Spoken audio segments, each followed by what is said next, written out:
In this video, I'm going to show you exactly how to use LinkedIn to generate more revenue for your company in the form of booked meetings and actual closed deals. My name is Chris Cozzolino, and I've helped thousands of companies turn LinkedIn into a top generating channel for their company. And I am one of the co-founders at Uptown.com.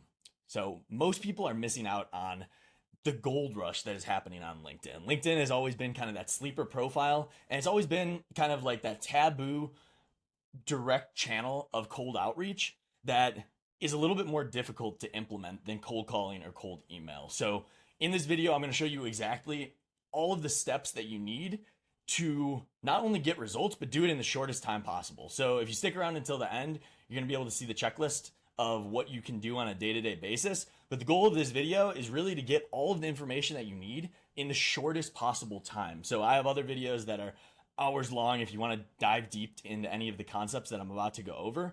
But this video is supposed to be short and to the point where you can execute on it. So I'm going to talk a lot about targeting using LinkedIn Sales Navigator and the numbers that you should be hitting on a daily and weekly basis. I'm going to talk about the messages that you should be sending to actually convert meetings and make it so those aren't just meetings that are networking calls, they convert revenue. I'm going to talk about following up with people that have responded positively but haven't booked yet, haven't closed revenue, and then how content fits into this whole picture. Before I jump into that, I'm going to mention some short things about your LinkedIn profile that need to be in place to have everything else just be way more effective.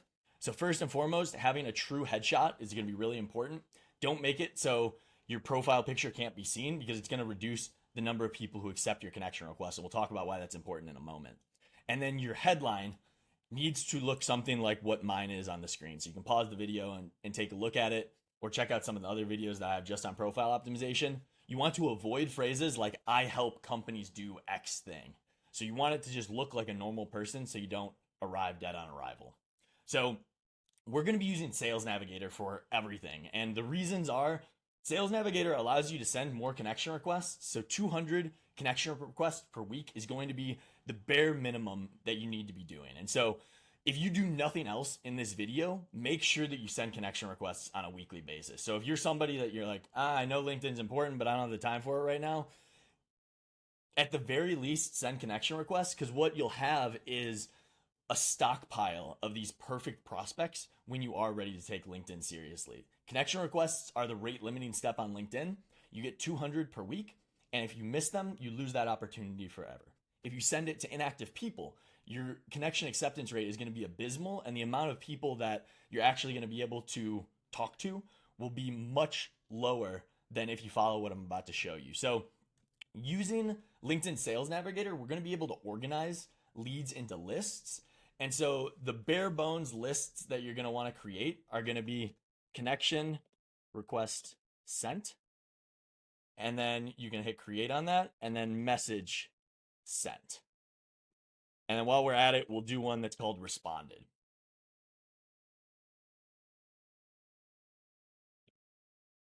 And then lastly, positive replies. So you get all of them. I was going to only give you two of them, but you get all of them. So these four lists are going to make it so you can create kind of a cold outreach pipeline or cold outreach CRM that's within LinkedIn Sales Navigator. And you'll be able to track all of the numbers that I'm going to talk about in a moment. So once you have those lead lists built, you're going to want to go into lead filters. And this is where you're going to build your targeting lists. The first time that you build this out will take a little bit more time because you're going to have to do some adding of job titles and all that good stuff. We'll do a basic example now, but I have videos on creating targeting lists, but this should give you enough to get started. So what I like to do is use company headcount as a proxy of revenue. So I want to target SMBs, so I'm going to do 11 to 200 company headcount. It's a much better way of getting like the size of a company than revenue is, in my opinion. Now what I'm going to do, I talk to a lot of VPs of sales and chief revenue officers and then founders and CEOs. We're going to make a list just around VPs of sales, and you'll be able to extrapolate what I show you to your job titles that you might be targeting as well. So I'm going to start by doing VP and sales, and you'll notice that I'm putting these quotation marks around it. And that's what's going to be a Boolean search. So it means that exact term needs to come up. So then I'm also going to do vice president and sales. I'm going to do SVP and sales, and then EVP and sales. So that is going to get me all of my vice presidents of sales, and bring in these people like SP of sales and marketing. Let's say that I didn't want to go after the marketing people, and you see a part of a job title that you don't like and you want to exclude. What you're going to do is you're going to come in here and then type in marketing, and then you're going to exclude that. As a baseline for exclusions, these are the ones that I love to exclude because it's where you usually get poor results on Sales Navigator. So LinkedIn targeting is great because it's self-reported data. It's also terrible because it's self-reported data. People can put whatever they want here. And that's why you get things like a janitor at Walmart showing up as the founder of Walmart, which obviously isn't true. So I'm also going to get rid of investor. I'm going to get rid of board, member, intern, student, and then assistant. So I added those ones in. These are a good baseline exclusion list for you to add that's going to get rid of 90% of the terrible fits for what you're targeting. So now what I'm going to add in is geography being United States. And then I'm going to add in industries. I want to target B2B. And so a lot of B2B is going to be under technology, information, and internet. Then professional services. And then software development. So SaaS is really going to be under software development a lot of times. Otherwise, it's going to be under the actual niche that they serve. But this is a good start that I'm happy with. And then I'm going to add in second and third degree connections because I don't want to target my first degree connections. And then the final filter that I show you is going to be the moneymaker. It's going to be this posted on LinkedIn in the last 30 days. So under recent updates, you'll be able to see posted on LinkedIn in the last 30 days. And you're going to want to flip that on. So if you see this list is 13,000 VPs of sales without that being flipped on, and then when I turn it on, it's going to go down to 2,500. As a general rule of thumb, about 10 to 20% of your TAM is going to be what I consider the most active users. And this one thing is going to make it so all of your results on LinkedIn, including the engagement you get on content, the response rates, and the actual revenue you drive is going to basically triple from all of the clients that we have and the numbers and the data that we've looked at. So these 2,500 VPs of sales are going to be the people that I want to send connection requests to instead of just the 13,000 as a whole. And it doesn't mean that we're going to ignore the other people, but it means we're going to ignore them for now. So now what the day-to-day looks like, I'm going to go ahead and save this list. And I actually can't save it because I'm at capped out. But you flip that little toggle at the top to save it. And then I like to name it a send connection request. So then every day I'm able to come back to this list. I don't need to recreate it from scratch, and I'm able to go and do the activity I'm about to show you, which is sending connection requests. Again, this is how you're going to grow your first degree connections, which is going to make it so you can send messages to those people and ultimately convert those into meetings and then revenue. It's also going to be who's going to see content if you ever start posting content in the future, or if you're already starting to post content, which I'll talk about more in a moment. So now what your day-to-day flow for sending connection requests will look like is going to be saving them to this connection request list that we created earlier, and then going down the list and sending blank connection requests. So the two things to take away from this are we want to send connection requests to people who have posted on LinkedIn in the last 30 days, and we want to send blank connection requests so our profile can do the talking and our messages don't arrive dead on arrival. There's a lot of reasons for this. I won't get into the nuances of it. Blank connection requests are best for 99% of the scenarios of what you're going to be doing. So I saved those to a lead list, and you can reverse if you need to kind of see any of the little things that I'm doing or if you missed anything. I want to make sure that this video stays as tight as I possibly can make it so you get maximum value in the shortest amount of time. That is what I try to do with my content. And so if you've got any value from this video or any of my other videos, please consider liking this video and subscribing to the channel. It helps us out a ton. If you want to learn more about Uptown, go to uptown.com. So I'm going through and I'm sending these blank connection requests until I get to the bottom of this page. So every week we want to send 200 blank connection requests to the most active decision makers in our ICP. That's going to be the non-negotiable. It drives every other result that happens on the platform.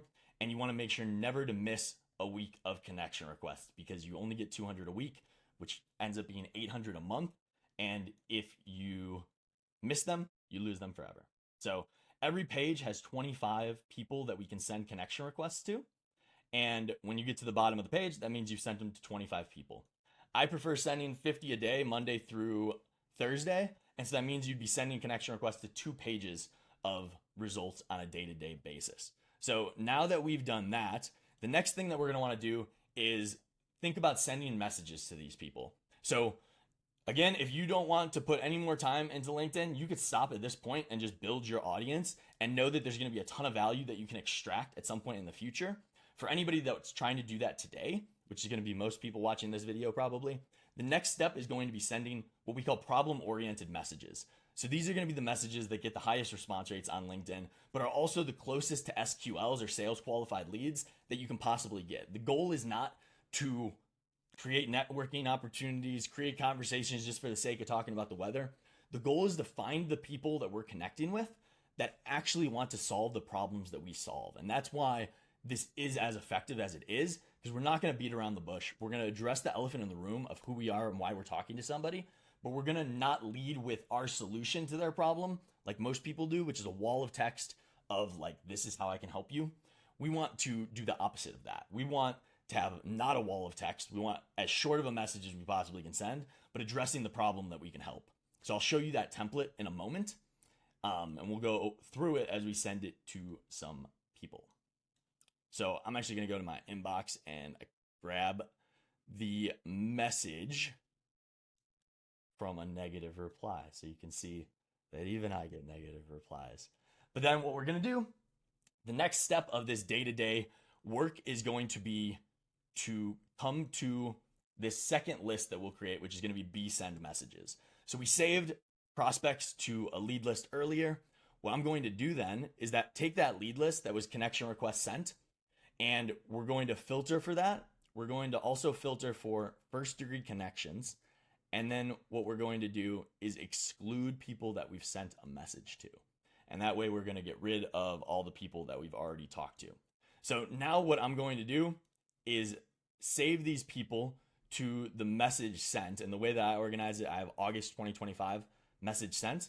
And so these are all people who accepted a connection request previously. And so now this is going to be the template for the message. So let me get rid of some of these weird things that happen when I copy and paste. And we'll read through this message. So I'm going to talk about what you can templatize yourself. So I know this is random, but I'm chatting with X title is going to be what you want to start most messages with. And the reason being is this is what we call a pattern disrupt. It's how when somebody's sifting through their inbox, instead of seeing hi Chris or hey Chris a million times, it's going to be something that gets them to click into the message.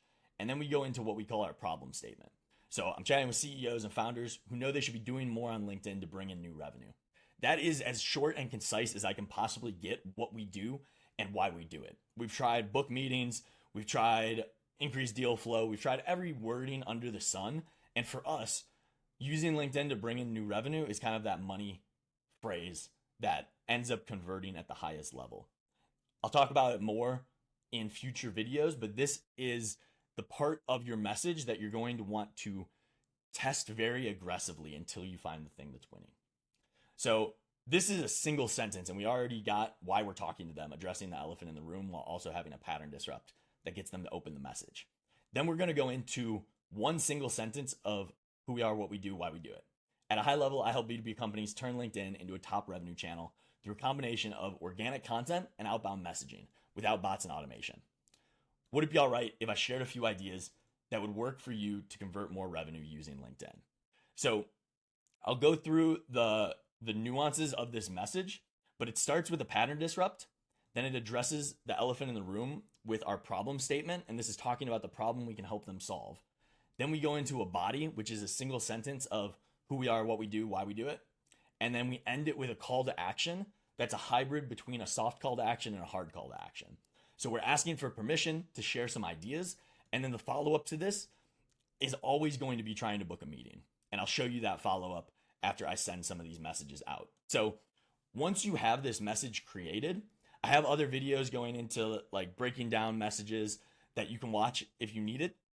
But you should be able to just look at this template, and I'll zoom in for you just so you're able to stop it on the screen here and take notes. But this is the template that just is working really well on LinkedIn.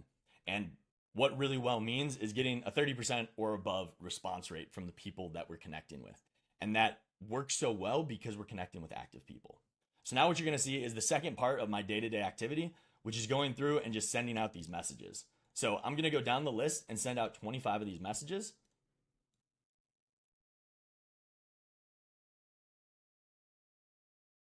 And so you can get through these pretty quick. I did some misclicks, so that's why I wasn't able to get through. But in this time frame, I've been able to get through 5 messages. So I won't bore you with having to watch me get through all 25. And actually, to make sure that I don't come back and forget, I'm going to unsave the last 20. But you get that picture. You send your connection requests on a day-to-day basis. Then you come into the people who have connected with you since you've last sent your first message, and you send a message to them. So far, we talked about active targeting and the importance of sending 200 connection requests on a weekly basis to people who have posted on LinkedIn in the last 30 days. And these are blank connection requests. Then coming and sending messages to the people who have accepted your connection request and having it be basically 3 to 4 sentences where we start with a pattern disrupt and we address the elephant in the room of why we're talking to them and what problem we can help them solve in our problem statement. Then we convey in a single sentence who we are, what we do, why it matters. And then we have a call to action that addresses the same problem that we talked to in that problem statement. If you want a template to this, we send out all of our templates in our newsletter, and you can check that out below. And you'll get that template and a bunch more. So if you haven't saved this list, we'll go ahead and save this. And I like to save this as my B send message list. So then when I come to work, and I'll go through this at the very end of like the flow again. When I come to work, I go to my A send connection requests. I send 2 pages worth, which is 50 connection requests or 200 per week. Then I come and I send messages to everybody who's accepted that connection request since the last time that I came into Sales Navigator.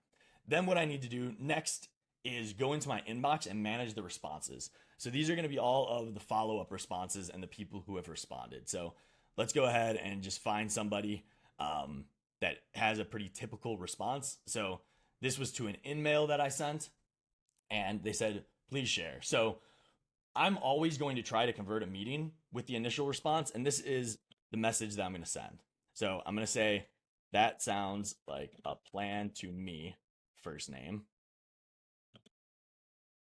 Let's find 15 to 20 minutes where I can share a few ideas. Let's learn a little more about how you're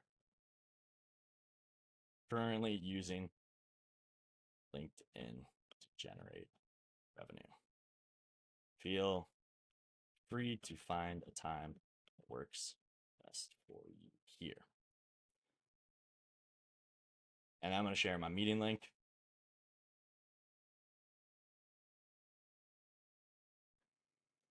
And so this can work as a template for everybody that you send.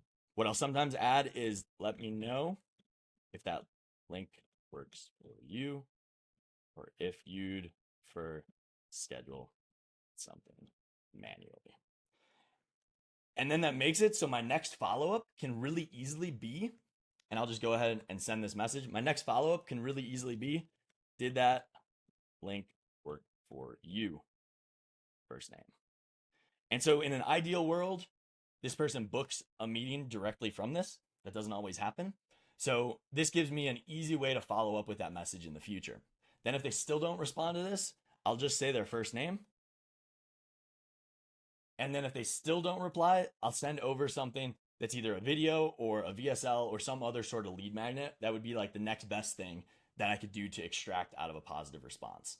The thing that I forgot to show you, I'll also, whenever I'm coming in, this is where I'm going to add somebody to my responded list and then my positive replies. And that's how I keep track of everything within Sales Navigator. So then I can see exactly who I'm sending connection requests to, exactly who's accepting those connection requests and I'm sending messages to, and then everybody who's replying, and then my positive reply breakdown from there. So as a rule of thumb, out of the 800 connection requests you send on a monthly basis, you're going to want to see about 30% of those people accept. So that ends up being about 250 to 300 new first degree connections each and every month. Those will also equal the number of messages that you're sending. So 300 new first degree connections will be 300 messages that you're getting out. From there, I want to see a 30% or a 20 to 30% response rate. So 20% is the low end, 30% is the upper end. We'll call it 20% just for people that are first starting out. So that means out of the 300 people that I'd send messages to, I'd want to see at least 60 responses from those. Then out of those 60 replies, I want to see 15 to 20% of those being positive responses. We'll call it 20% just for easy math. And then out of those 20% that respond, about 60% of those will book meetings. So all in all, at the end of the day, with that napkin math, that'll end up being 4 to 12 meetings per month per LinkedIn profile. And that's at a very conservative number without doing a whole lot of testing or increasing bulk with in-mail messages or all of those other things that I talk about in other videos on this channel. So just to recap what we've talked about so far, we've talked about building a lead list to send 200 connection requests each and every week to people who have posted on LinkedIn in the last 30 days and blank connection requests. Then we talked about how to keep track of all of those people and who to send messages to, and the message template that focuses on a pattern disrupt, a problem statement, a single sentence about who you are, what you do, why it matters, and then a call to action. And then lastly, how to follow up with people that respond positively and how to keep track of them in Sales Navigator. So everything that I've gone over so far is all you need to create a really successful LinkedIn strategy that's in the top 5 percentile of everybody on LinkedIn. The thing that you can add to this all, which will make everything else more effective, will be a content strategy. And so because I wanted to keep this a short video, I'm going to keep it really, really basic for the content strategy. And you can check out a full video that I have if you want to dive deep into what types of content you should be posting and the easiest way to create it. But as a quick rule of thumb, you want to post 3 times a week at a minimum. So Monday, Wednesday, Friday usually works really well for people. And you want majority of your content to be focused around teaching people exactly how to solve the problem that you help people solve. So for me with LinkedIn, that's me teaching exactly what I did in this video, the exact steps of what people should be doing. The more you can give away, the better your content is going to perform. So let's say that you are the founder or the VP of sales or an account executive even at a SaaS company that works with companies to systematize proposals. So companies that have really complex proposals, you come in and you make it so they don't need to have as many stakeholders, they get proposals out quicker. What your content should look like is teaching people how they can implement that at their own company without even hiring you. And that might be uncomfortable, but what you'll see is that majority of people are not going to want to implement that. And the ones that are going to implement that are going to become your biggest brand advocates that you could possibly have, and they were never going to pay you anyways. So if you take that strategy of give away the secrets, sell the implementation, stole that from Alex Hormozy, your content will perform very, very well. Now I have a whole video talking about content.